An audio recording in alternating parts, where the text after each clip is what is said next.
Dalawang tanong ang aking iiwanan sa inyo. Una, meron ka na bang nadala na tao palapit kay Jesus? Meron na ba? Pangalawa, nagagampanan mo na ba ang gawaing maglapit ng mga tao kay Jesus?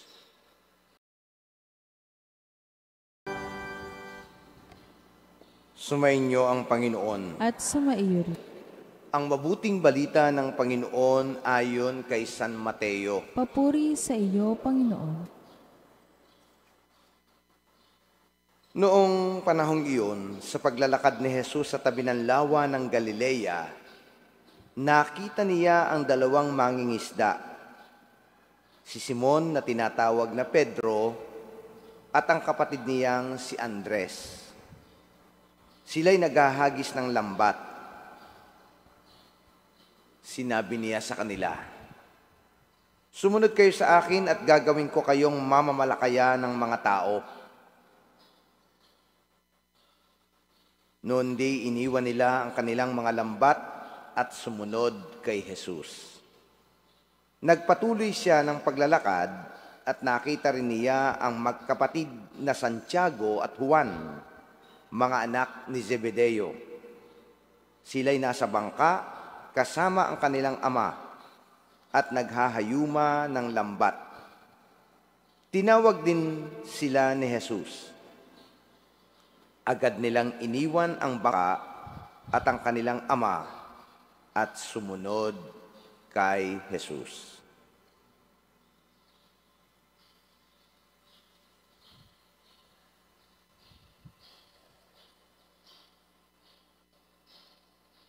Mga kapanalig, ang mabuting balita ng ating kaligtasan. Pinupuri ka namin, Panginoong Hesukristo. Magandang umaga po sa inyong lahat. At ngayon po ay atin nga pong ginugunita ang isa sa mga alagad ng ating Panginoon na si San Andres. Birthday naman ngayon ng isa pang Andres, si Bonifacio. Yan, kaya sabi ho nung aking kabarkada ay, ngayon daw ho'y araw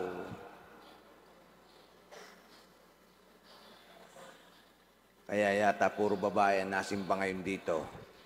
Hindi makasimba yung mga Andres. Andres de Saya. Mga minamahal na mga kapanalig, ngayon hong araw na ito ay ginugunita natin ang kapistahan nga po ni San Andres, isa sa 12 apostoles ng ating Panginoon. Alam niyo po ay minsan ay naiisip ko rin po na hindi ba niyo napansin sa ating pagbasa, itong si San Andres, ang isa sa mga kauna-unahang tinawag ng Panginoong maging tagasunod niya. He was among Jesus' first disciples along with his brother Peter. Kita niyo yung ating narinig na pagbasa? Sa paglalakad sa tabi ng lawa ng Galilea, nakita niya ang dalawang mangingisda, si Simon na tinatawag na Pedro at ang kanyang kapatid na si Andres. Wala pa ho yung ibang alagad, pero these brothers, Peter and Andrew, were the very first disciples of our Lord. Yan. So, tatandaan nyo ha, silang magkapatid ang unang tinawag. Bago pa yan sina San Bartolome, sina San Simon, yan, sina Mateo, sina Judas Tadeo, at iba pa. Ito yung kauna-unahan. Kaya tandaan nyo maigi sa inyong isipan, si San Andres ay una sa mga tinawag. Sabi nga, at siyempre kasama pa dito sa ating mabuting balita ay tinawag din yung kanilang mga parang business partner. Ito pong yung magkapatid namang Santiago at Juan yan ay magkapatid din. Naroon din sila sa lawang iyon, nasa tabi din ng lawa. Ay sila'y tinawag din. So, ito yung pagkakasunod-sunod. Unang tinawag, sino? Peter and Andrew. Si San Pedro at si San Andres. Tapos sumunod yung magkapatid din, Santiago at Juan. So, ngayon, nung ang ating Panginoon ay kumuha ng mga makakasama niya, ito yung para bang kuminsan ay nakakapag-isip din. Nung tinawag ni Jesus yung tatlong parang small group ng mga apostoles, tinawag niya itong mga ito, unang-una ay nung pagalingin ng Panginoon yung anak ni Jairo. Natatandaan ba niyo yon? Yung inaapoy ng lagnat na anak ni Jairo, na ang sabi nung si Jairo, hindi po ako karapat-dapat na puntahan pa ninyo. Sabihin lamang po ninyo. Ay di yun, sila'y nagpunta pa rin sa anak ni Jairo. Sino ang kanyang isinama doon? Si Pedro, Santiago, at Juan. Wala si Andres. Nung siya'y magbagong anyo doon sa bundok ng Tabor, sino ang kasama niyang umakyat at naiwan yung ibang alagad sa baba? Sino yung tatlong alagad na dinala niya doon sa itaas? Si Pedro, si Juan, si Santiago. Wala si Andres. Nung siya'y nanalangin sa halamanan ng Getsemani, alam niyo yun, nanalangin siya sa halamanan ng Getsemani, sino yung kanyang isinamang sumama kayo sa akin at tayo magdadasal? Si Pedro, si Juan, si Santiago. Wala si Andres. Kung iisipin natin, bakit naman kaya si Andres ay hindi man lang? Andrew is not included. Ano kaya ang nararamdaman ni Andres sa tuwing merong mangyayaring mga kaganapan sa buhay ng Panginoon? Bakit siya hindi kasali? Gayong kung tutuusin, una siyang tinawag Sino ba naman si Juan at si Santiago? Sabagay, ito'y pakiramdam ng tao. Hindi naman natin alam ang utak ng ating Panginoon Anyways, Andrew appears most in John's Gospel. Sa mabuting balita ayon kay San Juan, malimit naroroon naman si Andres.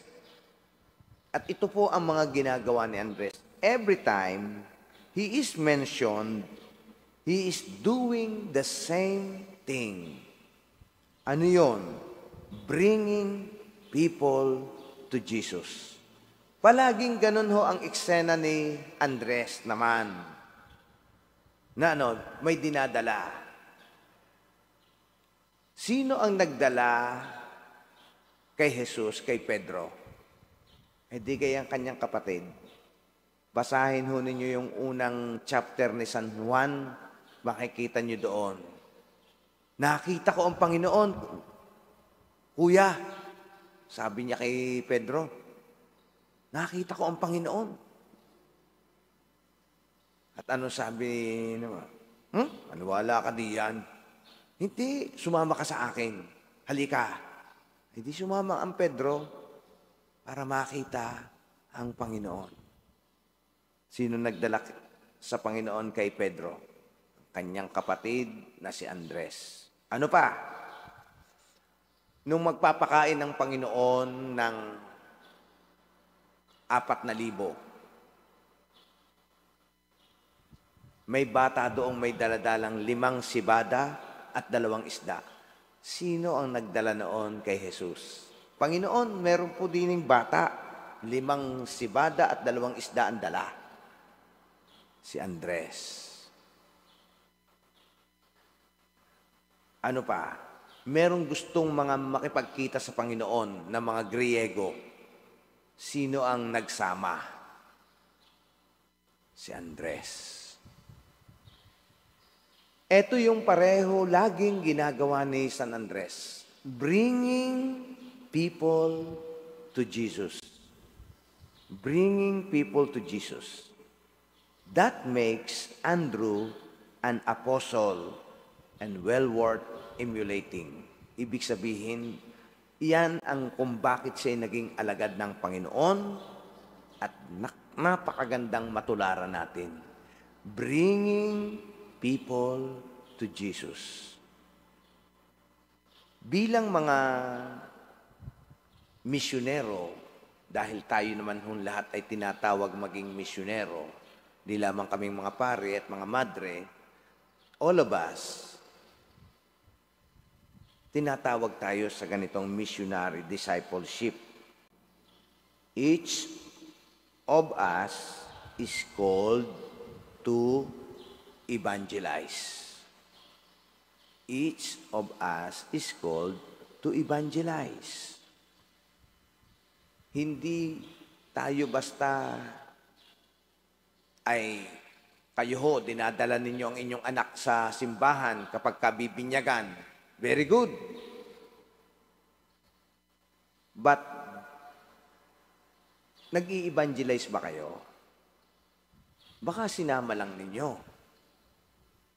Sinama lang ninyo yung bata, hindi naman nyo tinuturuan. Hindi nyo pinangangaralan. Dapat yan ay hindi basta isinasama. Oh. Marami tayong mga tao sa ating bahay na nag-iintay lang siguro na samahan mo para mapalapit kay Jesus. Maging makabago kang Andres sa panahong ito. Unahin mo yung mister mo. Nagawa mo na bang isama ang iyong mister palapit sa simbahan o kay Jesus? Yan. Ay diyan pa lamang mapapalaban na kayo Magdasal kayo kay San Andres. San Andres, nagawa mong mailapit ang mga taong ito. Ay ako na may tulungan mong mailapit ko rin Nag-iisa-isa na nga Pagkakatamad pa nga sumimba. Magpatulong kayo kay San Andres. Yung iyong anak, dati-dati na may kasama mo po nung nasimba. Ngayon, binatat dalaga na. Ubod na ng tamad. Hindi mo na kaya. Magdasal ka kay San Andres na sana po ang aking mga anak ay madala ko sa Panginoon. Kaibigan, marami kayong mga kumare, kumpare. Yan bang mga kumpare at kumare nyo ay nagagawa ninyong madalang pasimbahan? Mapasimba? Sabi ko nga po kapag kayo ay may kaibigan, kayo po mga nanonood sa Galaxy Cable, saka sa ating pong Facebook live stream, kapag kayo may kaibigan na pag-araw ng linggo'y inaaya kang sumimba, yang kaibigang iyan, huwag mong pakakawalan. Bakit? Abay, dinadala ka palapit kay Jesus Tingnan ninyo yung inyong mga kaibigan diyan. Saan ka dinadala? Mare, linggo ngayon, tayo sa SM. Pare, linggo ngayon, baka wala kang gagawin. Toma naman tayo. Meron ako din yung bago, bote. Wala naman tayong gagawin ngayon, pare. Magmadyong na lang tayo. Linggo naman Pare, baka tayo suswertehin ngayon. Tayo na sa sabungan. Kita ninyo yan? Yan ba yung mga kaibigan yung dinadala kayo saan? Pero pag meron kang kaibigan na sabi, pare, maganda siguro tayong magsimba. Maiba-iba naman. Yan. Yan ang mga kaibigan na hindi ka dadalhin sa kapahamakan, kundi sa kabanalan. Yan. Kaya tingnan ninyo yung mga kasamahan nyo. Did these people brings you or brought to you to Jesus? Nadadala ba kayo palapit kay Jesus o palayo? Maganda hong pinagninilayan natin yan. Dahil ang kapistahang ito ni San Andres, yan ho ang isang mensahe. Walang ibang ginawa si San Andres kundi dalhin kay Jesus ang kanyang kapatid, yung batang may daladalang 5 sibada at 2 isda, yung mga Griego na gustong makausap ang Panginoon. Tingnan niyo yung mga ginawang iyan ni San Andres. Kaya, the entire point of evangelization is to bring people to Jesus. Yan ho ang talagang punto ng evangelisasyon. Ang tayo ay mapalapit kay Jesus. Hindi ang mapalayo. Hindi ikaw pa ang nagiging sanhi para mapalayo. Oo, narito ka. Pero dahil sa iyong hindi magandang ugali, yung iba nawawala ng gana. Ala, simba-simba ako, kita mo yan. Simba rin na simba. Tingnan mo ang ugali niyan. Damot na damot. Sama-sama ng ugali. Ay nasimba lagi yan. Di maigi pa ako. Hindi nga ako nakasimba. Ay ako naman ay nakakaramdam ng pagkalinga sa kapwa. Doon tayo nasisira. The entire point of evangelization is bringing people to Jesus. We share the good news to help people encounter Jesus so that they can love Him and live Him forever. Yun ang ating punto ng ating ebanghelisasyon.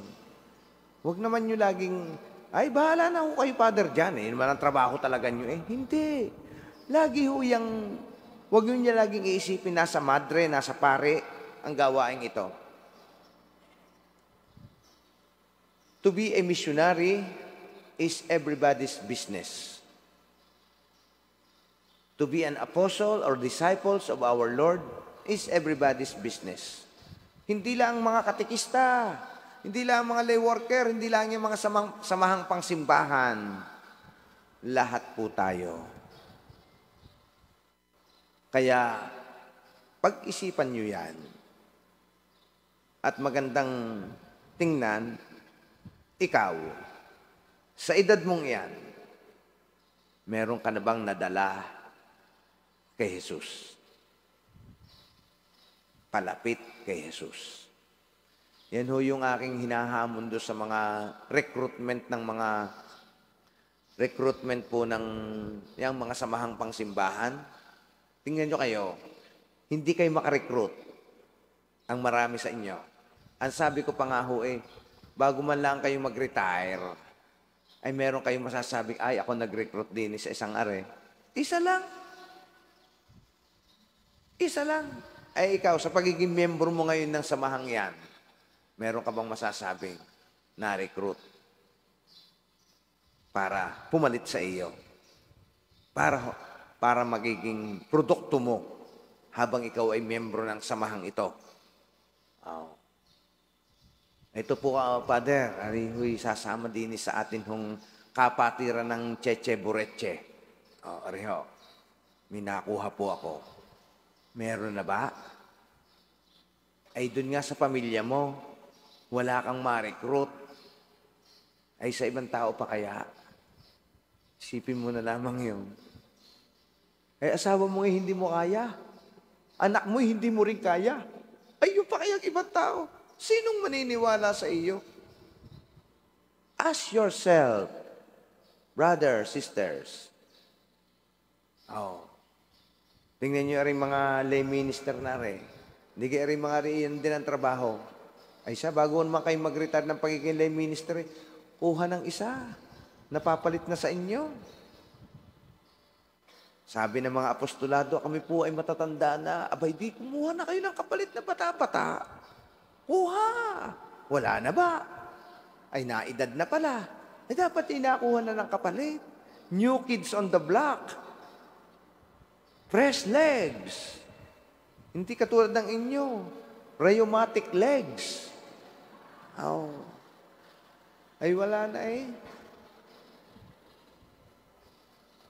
Kaya yan magandang hamon ito sa atin.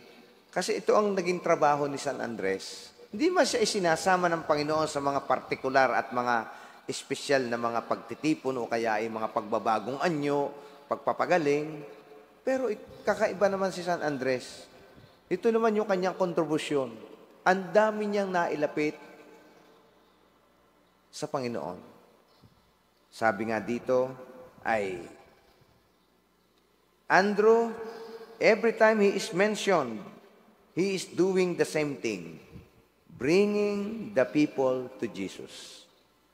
Yun lagi. Basta nabasa niyo si San Andres, yun na naman. Nagdadala siya ng tao palapit kay Jesus. So yan po ang magiging challenge natin sa pagdiriwang natin ni San Andres. Kung matutularan lamang ho natin yung ginawang iyan ni San Andres, bringing people to Jesus, napakalaking bagay na po niyan sa pagpapatuloy ng paglaganap. Kaghapon nga ho, nagdiwang tayo ng Red Wednesday. Tingnan niyo ho yung Red Wednesday na yan. Ay kaya ba na inyong magdala ng mga tao na ganyan, na magtitiwala at mananalig sa ano? Ay kung pananampalataya mo pala ay natatakot ka na, ay paano ka makakapagdala niyan? Handa ka bang itaya kahit ang buhay mo? Kasi ito po ang mga apostol, kaya kami nakapula tuwing magdidiwang ng kapistahan ng apostoles, nakapula ang pari, except John the Apostle, lahat ng apostoles po, lahat ho ay naging martir. They offer their lives to Jesus. Katulad nitong si San Andres, usong-uso na ipinapako sa krus. Sabi ni nabalita siguro niya yung kanyang kapatid, nung ipako sa krus ay pabaliktad. Ayaw ni Pedro kasi, ayoko, hindi ako karapat dapat na nakadipa rin ganyan. Hindi. Anong ginawa niya? Binaliktad. Yung krus ay, yung ulo niya ay nasa ibaba, yung paa niya nasa taas. Nakadipa din. Pero si Andres, iba naman. Ay, iwag ho yan. Kung ako ipapako nyo sa krus, hindi ganyang korte. X. Kaya makikita nyo doon sa mga simbahan ni San Andres, ang krus nila, X. Sabi kayo ba? Ano ga ang mga nasimba dyan? X-Men. Ay, X eh. Munta kayo doon sa may Makati, meron ho doon sa parokya si San Andres. Ang tawag ay, yung sa may Bel Air ng Makati. Yun ho'y dinadaan-daanan ko nung ako'y nag-aaral pa eh. Doon ako nadadaanan ko lagi yung simbang ito. Nagdadasal ako doon. Sabi ko kung ako'y magiging pari o hindi. Ay naroon sa ibabaw ng kanilang simbahan. Nakaganyan, X. Sa halip na ganito, ay ganito. Sabi ko, ano gayon? Hindi ko maintindihan nung una. Sabi ko, ano gayong X na yun? Pati X. Naku, naisip ko, kaya nga pala. Ari nga pala parokya ni San Andres, Apostol, ay di iyon. So, ito ang iiwanan sa inyo, mga minamahal na mga kapanalig na aral na dalawang tanong ang aking iiwanan sa inyo. Una, meron ka na bang nadala na tao palapit kay Jesus? Meron na ba? Pangalawa, nagagampanan mo na ba ang gawaing maglapit ng mga tao kay Jesus? Tumayo na po ang lahat.